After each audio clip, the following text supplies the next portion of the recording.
the 17th of July, 1978, there appeared along the timberline of Mount Hood, Oregon, three creatures never before filmed. They are the monsters of the Northwest. The Indians call them Sasquatch, the white man, Bigfoot. These primal-looking figures are human beings dressed in costumes for a motion picture. In every detail, they are duplicates of the part man, part ape, described by a variety of reliable eyewitnesses.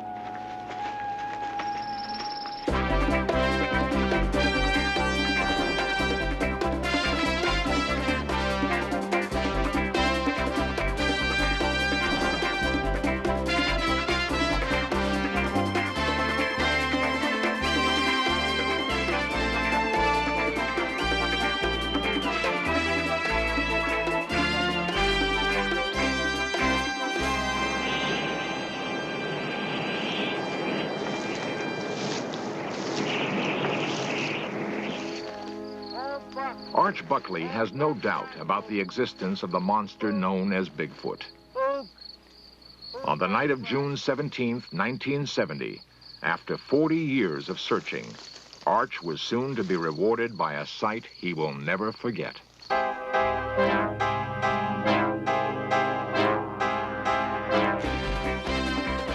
This series presents information based in part on theory and conjecture. The producer's purpose is to suggest some possible explanations, but not necessarily the only ones, to the mysteries we will examine.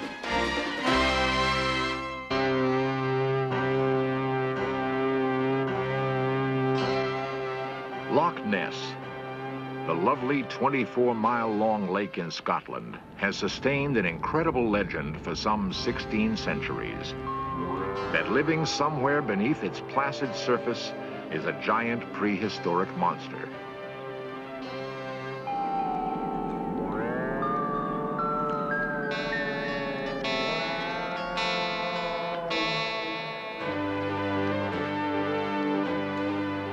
In the past, In Search Of made its own investigation of the fascinating mystery and presented the most authenticated picture of the creature taken up to that time.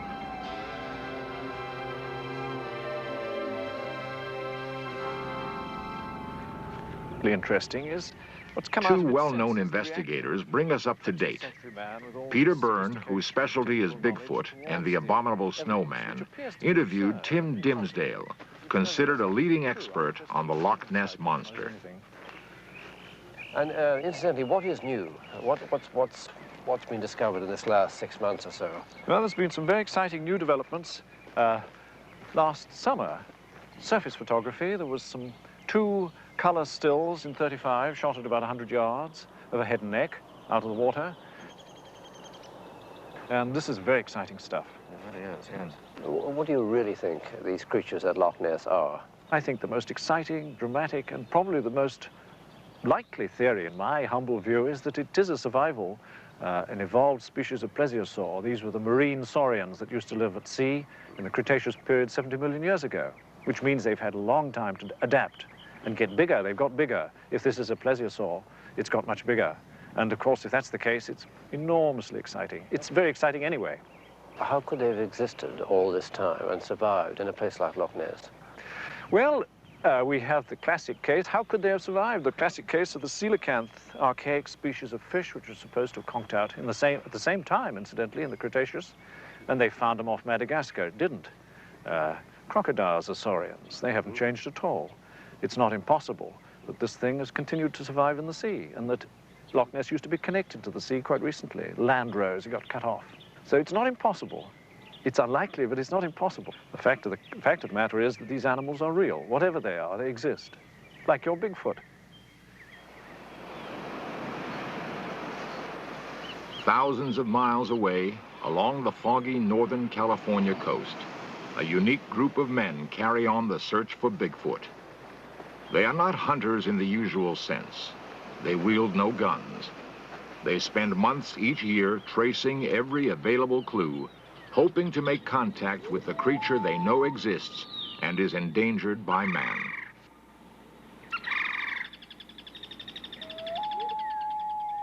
Most scientists are, by nature, cautious.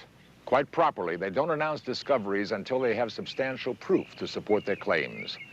Certainly, they tend to avoid areas of research that might expose them to ridicule by their colleagues. One such area is, of course, the controversial figure of long-standing legend, the elusive Bigfoot. Therefore, the field of investigation has been taken over by a number of amateurs who have no professional status to jeopardize. We shall follow one group of these monster hunters as they seek further proof to back their belief that Bigfoot does, in fact, exist. Calling themselves the Bay Area Group, they focus their intensive pursuit of Bigfoot mainly in the forests and mountains north of San Francisco.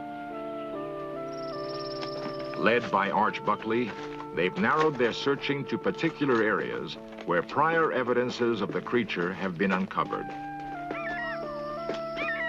The personnel of each trip may vary, but the information gathered is available to all members. Al Berry is a journalist from Sacramento, specializing in tape recording the sounds of Bigfoot. Warren Thompson of the San Mateo school system seeks proof by photography.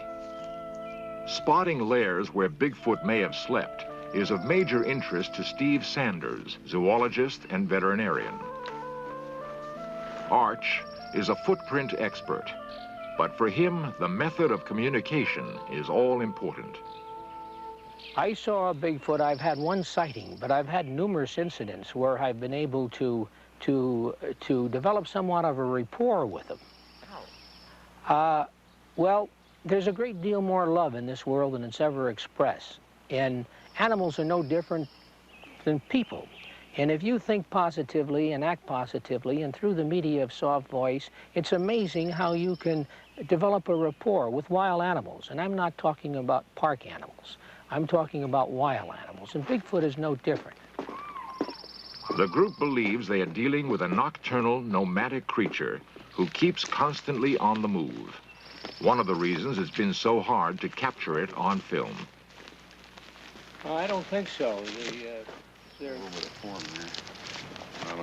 yeah, their beds and seats are more often than not, there are false clues and disappointments.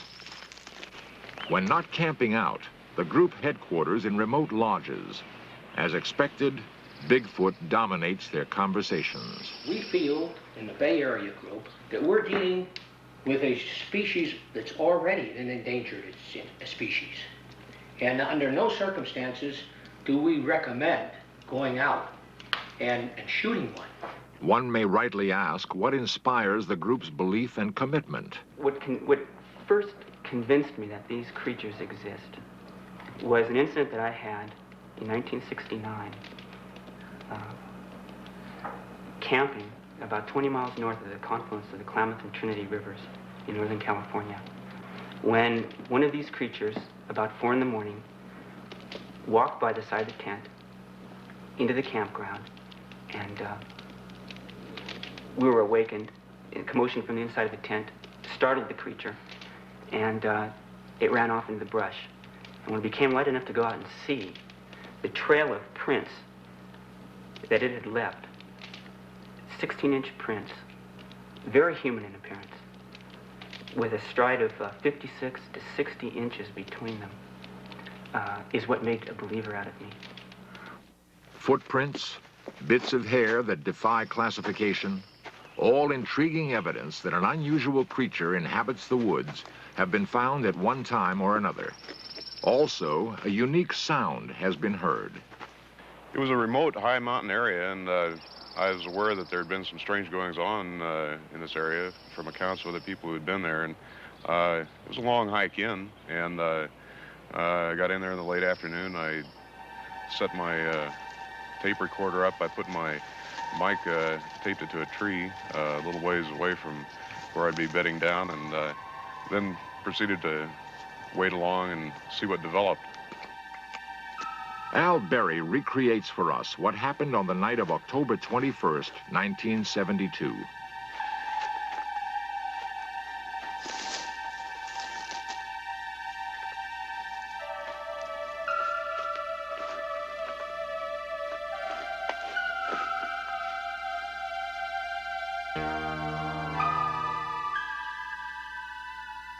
later on that evening, after it grew dark, well, I was tired from the hike in, and I had begun to doze off, when all of a sudden I was awakened by some strange sounds.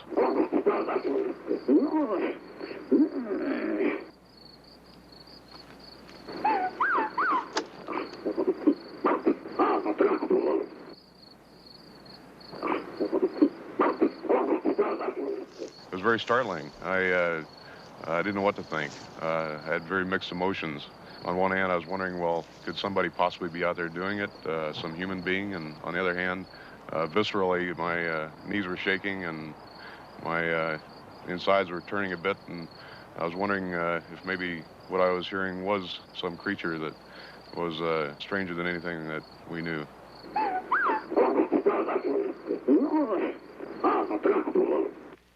We've had the sounds analyzed since then, and at the University of Wyoming by a professor of electrical engineering there.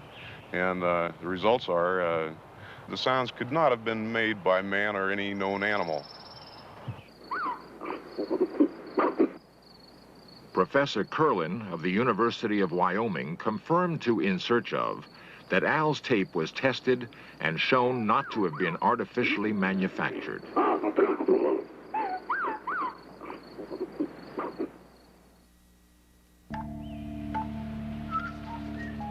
As you know, for centuries, we've had reports of large, man-like creatures coming from the Pacific Northwest.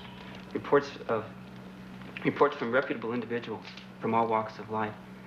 And in investigating these, I've been struck by the consistency of the reports, the physical appearance, the behavior patterns, and by the sincerity of the people that I've talked to. All these people can't be lying. The Oregon Regional Primate Center in Portland seemed the logical place to inquire into the possibility of Bigfoot's existence and of his being a distant relative of man.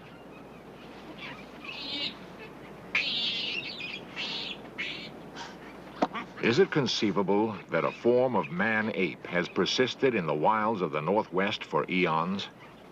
And if it does exist, how could it elude capture by scientists or killing by hunters? The questions were put to the center's director, the distinguished zoologist, biologist, and primatologist, Dr. William Montagna. The elements that would make me believe the existence of such creatures would be, for example, artifacts. Human beings, singularly, are deprived of weapons, but they have the best weapons of them all.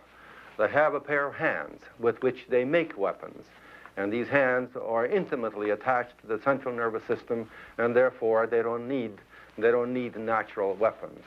And we have found absolutely nothing that has been presented, at least, as evidence that these creatures are in existence.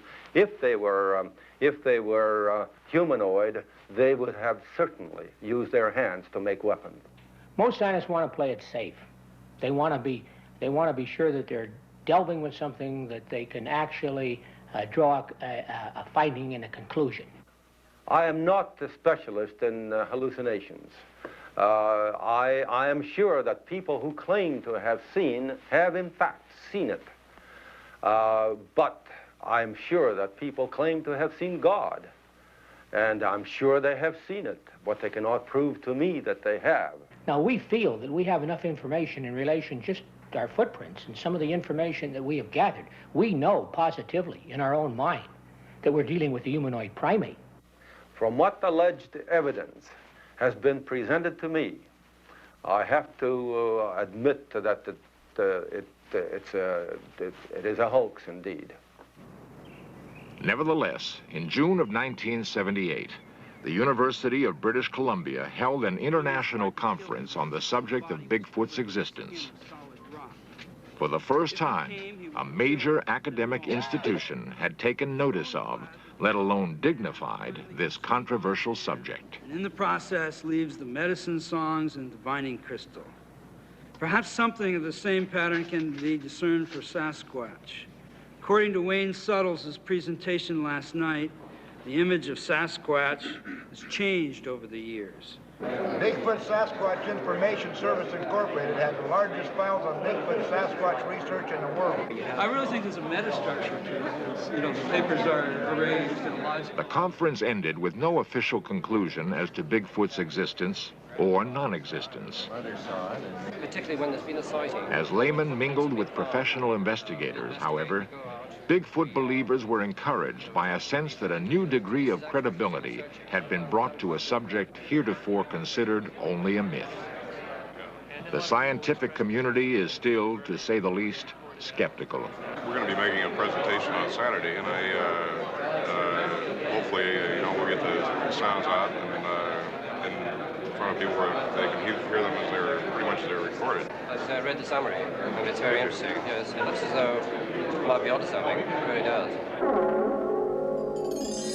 For the Indians of the Pacific Northwest, there's never been any doubt that Bigfoot or Sasquatch shared the woods with them. Numerous totems reflect their impressions of the creature over the centuries.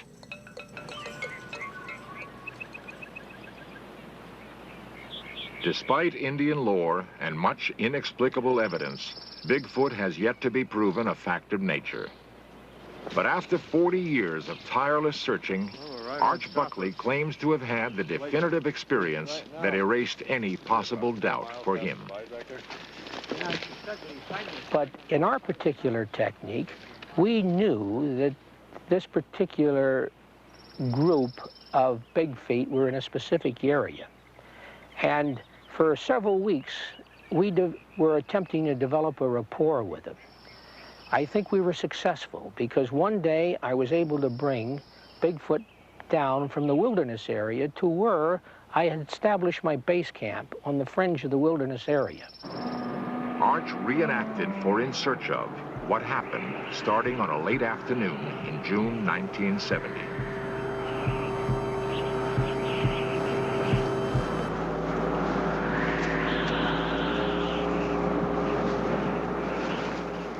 At this particular time, I was using the technique of setting up bait, using principally fish in the form of salmon and shad.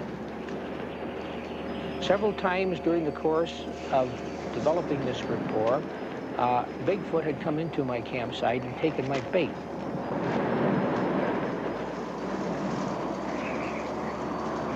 I had a salmon about 12 feet high hanging off of a limb. I had several shad on a tripod about 10 feet away. And I also had set in my car a camera, 35mm camera.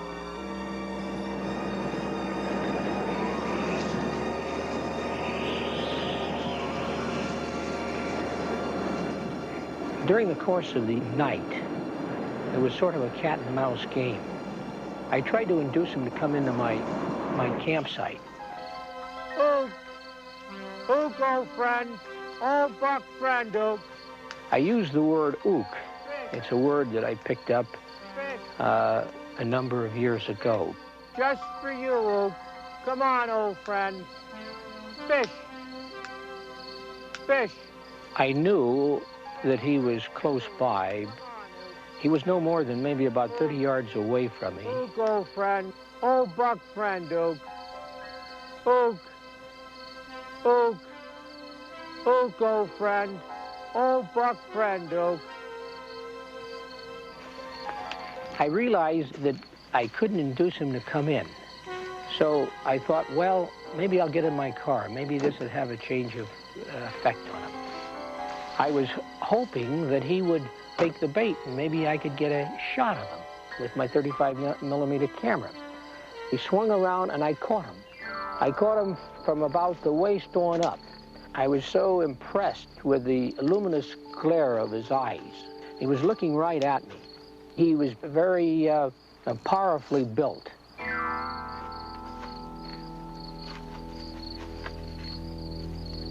I turned around and I put the flashlight back to where he was located, and he had disappeared.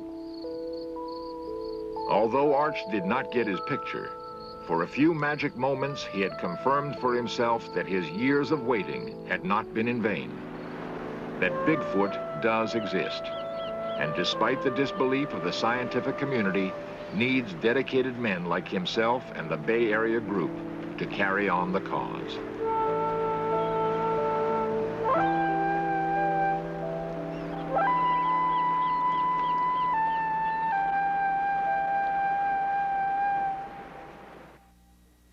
Coming face to face with Bigfoot after decades of diligent searching was obviously a precious highlight in Arch Buckley's life.